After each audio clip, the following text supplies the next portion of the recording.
कहानी की शुरुआत एक छोटे से गांव नीलपुर से होती है जो एक विशाल और घने जंगल के किनारे बसा हुआ है। गांव के लोग सादगी भरी जिंदगी जीते हैं, लेकिन जंगल के बारे में उनके मन में डर बसा हुआ है। गांव के बुजुर्ग पंडित जी जंगल की कहानियां सुनाते हैं, जिसमें वे बताते हैं कि जंगल में एक देवी रहती है जो उसकी रक्षा करती है और जो भी उसके नियम तोड़ता है वह गायब हो जाता है। गांव के युवा इन कहानियों को मजाक समझते हैं, लेकिन बुजुर्गों की आंखों में डर साफ झलकता है। पंडित जी, बच्चों, यह जंगल कोई साधारण जंगल नहीं है। यहाँ एक देवी रहती है जो हमें बचाती है, लेकिन अगर कोई उसके नियम तोड़े तो वह उसे कभी माफ नहीं करती।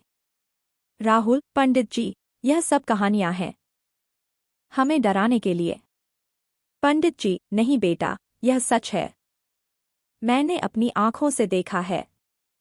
अर्जुन गांव का एक युवा और साहसी लड़का है जो अपने पिता के साथ खेती का काम करता है। वह हमेशा से जंगल के रहस्यों के बारे में जानने की इच्छा रखता है। उसके दोस्त राहुल और प्रिया उसके साथ मजाक करते हैं और कहते हैं कि वह बुजुर्गों की कहानियों में विश्वास करने लगा है।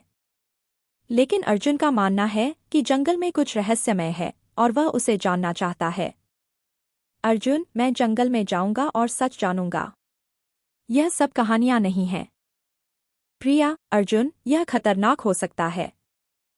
पंडित जी ने कहा था कि जो भी जंगल में गया वह वापस नहीं आया। अर्जुन, मैं डरता नहीं हूं। मैं सच जानना चाहता हूं।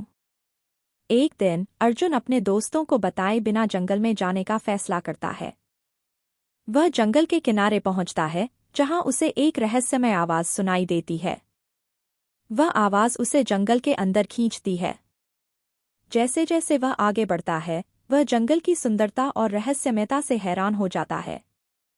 अचानक उसे एक पुराने पेड़ के नीचे एक चमकती हुई वस्तु दिखाई देती है।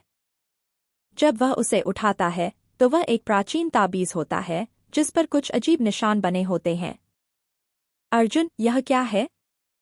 यह ताबीज किसका है? आवाज, यह ताबीज तुम्हारे लिए नहीं है। इसे वापस रख दो। अर्जुन, कौन हो तुम? दिखाओ अपने आप को।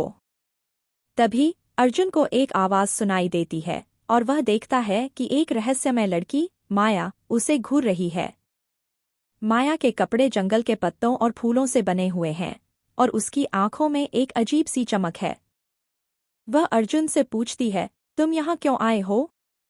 यह जगह तुम्हारे लिए नहीं है। अर्जुन उसे बताता है कि वह जंगल के रहस्यों को जानना चाहता है। माया उसे चेतावनी देती है कि अगर वह जंगल के नियमों को तोड़ेगा तो उसे भारी कीमत चुकानी पड़ेगी। लेकिन अर्जुन अपनी जिज्ञासा को रोक नहीं पाता और माया से जंगल के बारे में और जानने की कोशिश करता है। माया, तुम यहाँ क्यों आए हो? यह जगह तुम्हारे लिए नहीं है। अर्जुन, मैं जंगल के रहस्यों को जानना चाहता हूँ। क्या तुम मेरी मदद करोगी? माया, तुम्हें यहाँ से जाना चाहिए। यह जगह खतरनाक है। वह गांव लौटता है, लेकिन उसके मन में जंगल के रहस्य और माया के बारे में कई सवाल हैं। उसके दोस्त राहुल और प्रिया उससे पूछते हैं कि वह कहाँ था। अर्जुन उन्हें जंगल के बारे में बताता है, लेकिन वे उसकी बातों पर विश्वास नहीं करते। अर्जुन उन्हें ताबीज दिखाता है जो उसने जंगल में पाया था। ताबीज को देखकर प्रिया हैरान हो जाती है और कहती है कि यह ताबीज उसने अपने दादाजी के पास देखा था।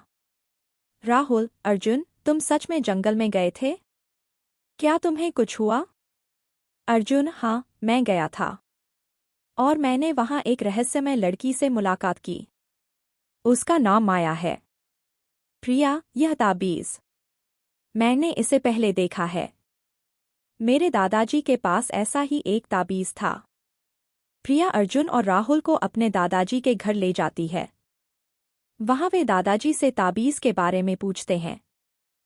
दादाजी ताबीज को देखकर हैरान हो जाते हैं और कहते हैं कि यह ताबीज जंगल की देवी का है।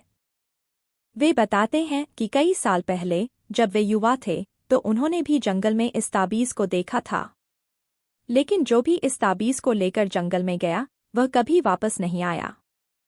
दादाजी अर्जुन को चेतावनी देते हैं कि वह इस ताबीज को वापस जंगल में रख दे, नहीं तो उसकी जान को खतरा हो सकता है। दादाजी, यह ताबीज जंगल की देवी का है। इसे वापस रख दो, नहीं तो तुम्हारी जान को खतरा हो सकता है। अर्जुन, लेकिन दादाजी, मैं जंगल के रहस्यों को जानना चाहता हूँ। क्या आप मेरी मदद करेंगे? दादाजी, तुम्हारी जिज्ञासा तुम्हें मुसीबत में डाल सकती है। अर्जुन ताबीज को वापस जंगल में रखने का फैसला करता है। वह राहुल और प्रिया को साथ लेकर जंगल के किनारे पहुंचता है।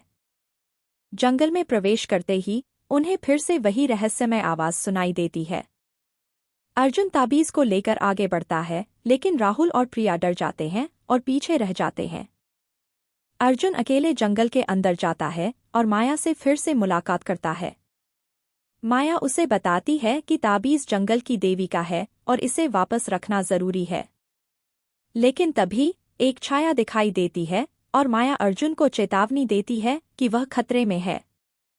माया, तुम्हें यह ताबीज वापस रखना होगा। यह जंगल की देवी का है। अर्जुन, लेकिन मैं जंगल के रहस्यों को जानना चाहता हूँ। क्या तुम मेरी मदद करोगी? माया, तुम्हें यहाँ से जाना चाहिए। वह आ गया है। अर्जुन और माया छाया का सामना करते हैं। छाया एक रहस्यमय व्यक्ति है जो काले कपड़े पहने हुए है और उसकी आंखों में एक अजीब सी चमक है। वह अर्जुन से ताबीज वापस लेने की कोशिश करता है, लेकिन माया उसे रोकती है। छाया अर्जुन को चेतावनी देता है कि अगर वह जंगल के रहस्यों को जानने की कोशिश करेगा तो उसे भारी कीमत चुकानी पड़ेगी। अर्जुन और माया मिलकर छाया को भगाने में सफल होते हैं, लेकिन छाया जाते जाते कहता है कि वह वापस आएगा। छाया, तुम जंगल के रहस्यों को नहीं जान सकते। यह तुम्हारे लिए नहीं है। अर्जुन, मैं डरता नहीं हूँ। मैं सच जानना चाहता हूँ। माया, तुम्हें यहाँ से जाना चाहिए। वह तुम्हें नहीं छोड़ेगा। एपिसोड का अंत एक रहस्यमय नोट पर होता है, जब अर्जुन और माया जंगल से बाहर निकलते हैं। अर्जुन माया से पूछता है कि वह कौन है और जंगल के रहस्य क्या हैं। माया उसे बताती है कि वह जंगल की रक्षक है और जंगल के रहस्यों को उजागर करने का समय अभी नहीं आया है।